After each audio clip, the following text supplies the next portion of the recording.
పాల గ్లాస్తో రాలేదేమిటనా? శోభన గదిలో నీ చేత పాలకు బదులు కన్నీళ్లు తాగిద్దామని.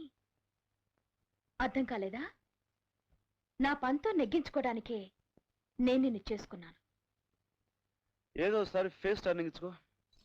ఏ సత్యభామ రూపం నాలో చూస్తావా? కాదు, చిన్న మెదడు ఏమైనా చితికిపోయిందేమో వెరిఫై చేస్తా. లుక్, నా కంపెనీలో నా ఇష్టం లేకుండా ప్రవేశించావు. నీ కంపెనీలో ఏమిటి, నీ లైఫ్ లోనే ప్రవేశించాను. అఫ్ కోర్స్, ఇది నా ఇష్ట ప్రకారమే జరిగింది. ఇప్పుడు కార్మికుల దృష్టిలో నువ్వు నన్ను ఓడించిన యూనియన్ లీడర్వి కాదు, నేను గెలుచుకున్న ఉమాదేవి మొగుడివి.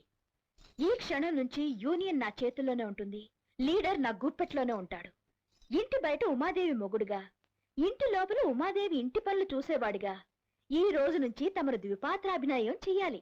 ఏ కార్మికులు నిన్ను అన్న, తమ్ముడు, గురు, దోస్త్ అని పిలిచారో వాళ్లే రేపటి నుంచి నిన్ను సార్ అని పిలుస్తారు. చూసావా, వాళ్ళ అంతస్తు నుంచి నిన్ను నా అంతస్తుకి లాగేసి నువ్వు ఉద్ధరించాలనుకున్న కార్మికుల్ని నీకెలా దూరం చేశాను? ఏం చెయ్యాలో తోచక నవ్వుతున్నావా? నవ్వు. ఆ నవ్వు నీకింకా కొన్ని రోజులు మాత్రమే ఉంటుంది. అందమైన పెళ్ళాన్ని పక్కలో పెట్టుకుని కూడా ముట్టుకోవడానికి వీల్లేక గడ్డాలు పెంచుకుని పిచ్చివాడ్లా పార్కుల వెంట నువ్వు తిరుగుతుంటే. శభాష్, నా చిటికిన వేరంత లేదు నీ చిన్న మెదడు. ఎన్ని ఆలోచనలు చేశావే. ఏ నన్ను ఏమి అంటావా?